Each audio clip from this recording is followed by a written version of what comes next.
So once upon a time, long ago and far away, or perhaps it was not that long ago in a place much closer than you imagine, young Mr. Juggins fell in love and wanted to propose to his beloved, but felt that he should be more prepared morally, should know more about the meaning of life. And so he enrolled to be a Sunday school teacher, figuring that teaching other people Sunday school, he'd have to take a moral inventory and learn more and be prepared for marriage. And so he taught Sunday school for a while and then realized he didn't really know enough about Palestine and the times of Jesus, that he should study some so he could be a better Sunday school teacher. And so after a while, he got to realize that there was a whole lot more to learn about the Middle East and about the history and the context in which the biblical story was unfolding. So he decided to enroll in graduate school so he would know enough and be aligned with his true self so he could propose to his loved one. And halfway through graduate school, of course, she married somebody else who didn't know anything about Adam or Ahab or care. The story of young Mr. Juggins is from Stephen Leacock's short story, The Retroactive Existence of Mr. Juggins. But it could have just as well been taken from my life or yours. How often do you find yourself thinking, yes, I'm going to start creating art again as soon as I clean out that back guest bedroom where all the stuff is stored and have my studio ready? Or, yes, I'm going to start losing weight as soon as we move to that new house that's going to be closer to the gym where I can work out all the time. No. I'm going to start doing what I love to do as soon as my son finishes college and I finish paying the student. Then I'm going to let my light shine. It's an old story. So is the old story of the small tribe who lived in a subjugated land. And the tribe had had enough of the foreign rulers and threw off the yoke of oppression through what we would now call terrorism. This small band overthrew the yoke of the oppressors of the foreign country and chased them out. That small band of Hebrews were called the Maccabees. And they revolted after a long time of subjugation by the Syrians, a conflict which continues to this day, but that's another story. This small band of Hebrews wanted to resacralize their temple, which had been profaned and defiled by the foreigners during the occupation.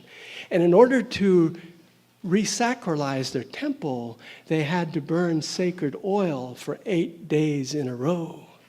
But when they looked in the storeroom, which had been smashed along with everything else in the temple by the occupying army, all they could find was one small flask of oil, enough to last barely 1 day. And they needed it to last 8 days, but not knowing what else to do, they lit the lamp with the oil they had on hand.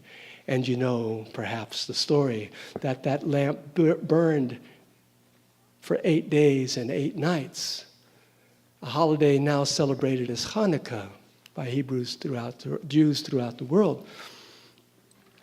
And this is a story of a people who just made do with what they had, lit what they could light with what little oil was on hand, having faith that something else would emerge. They would find more sacred oil. They couldn't make more sacred oil just overnight. It took 8 days to resacralize oil that they could use to bless the temple once again and undefile it.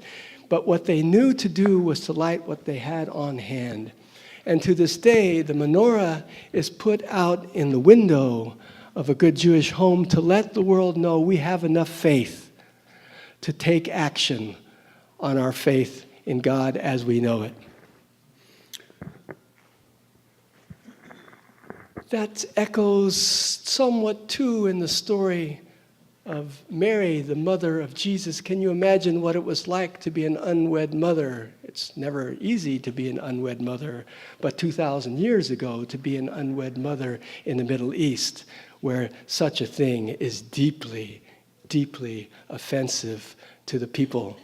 And an unwed mother who has been told by an angel you're supposed to give birth to God.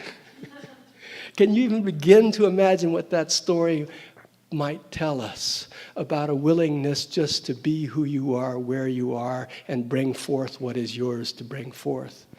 Not knowing what comes next, knowing only the importance of focusing on this moment and doing what we can with what we've got on hand now.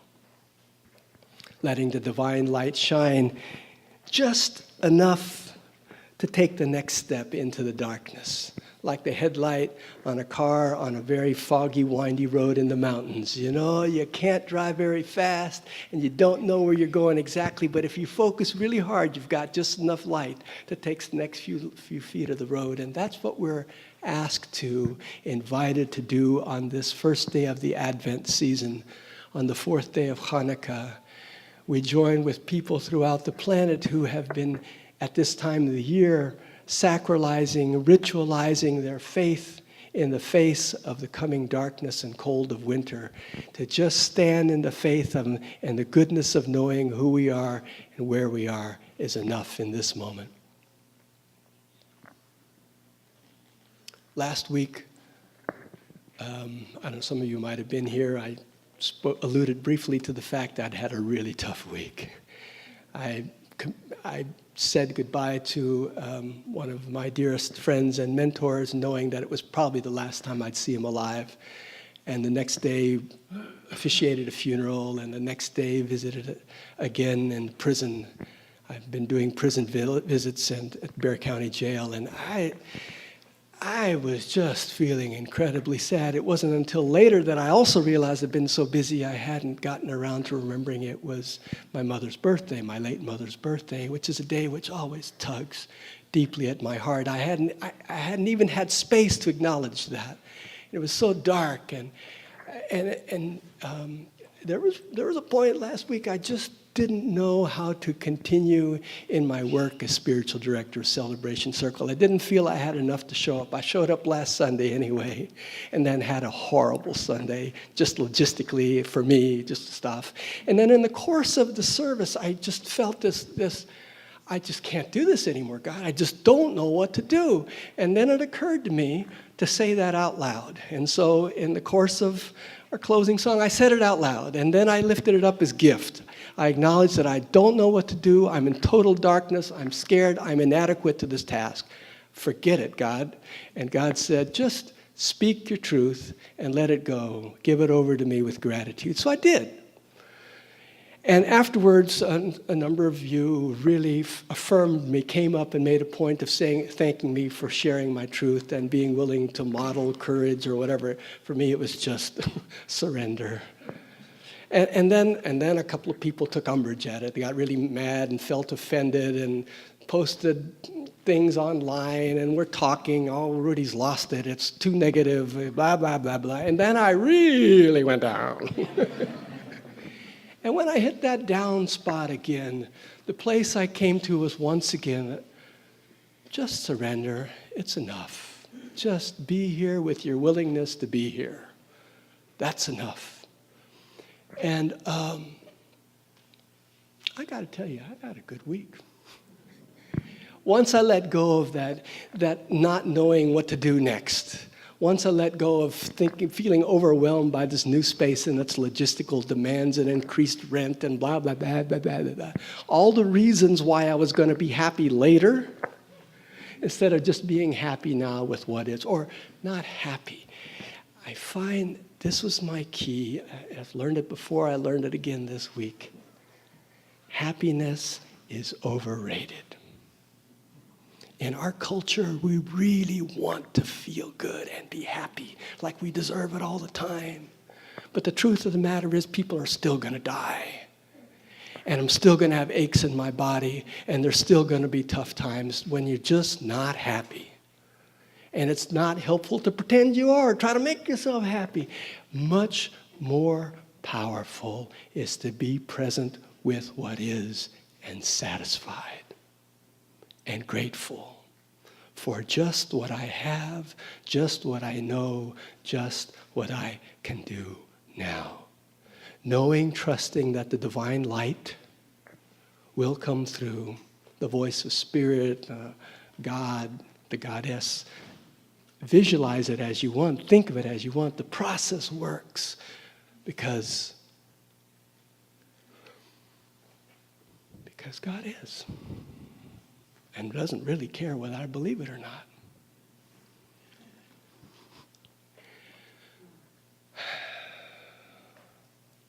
Once upon a time,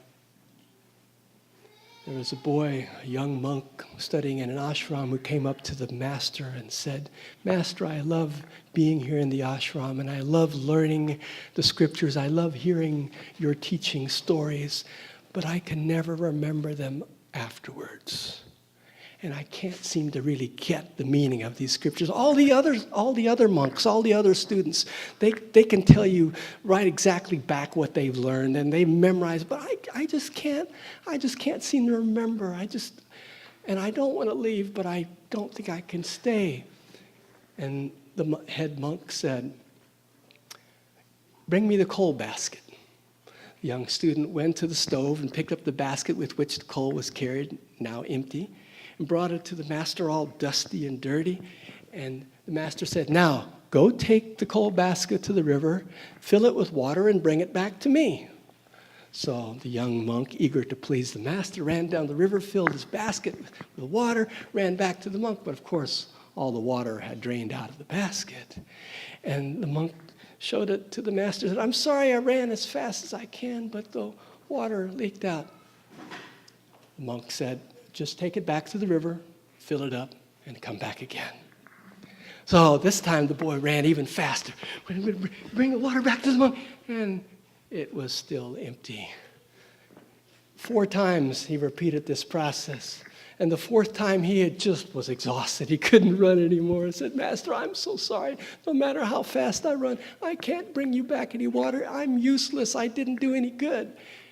And the monk said, "Really? Look at the basket. It's clean. You cleaned the basket very well. Thank you." Just allowing the divine to come in, however we call her, him, it. Just knowing that what we can do is enough, and showing up cleans us out from the inside out. At least that's my story, but I'm sticking to it.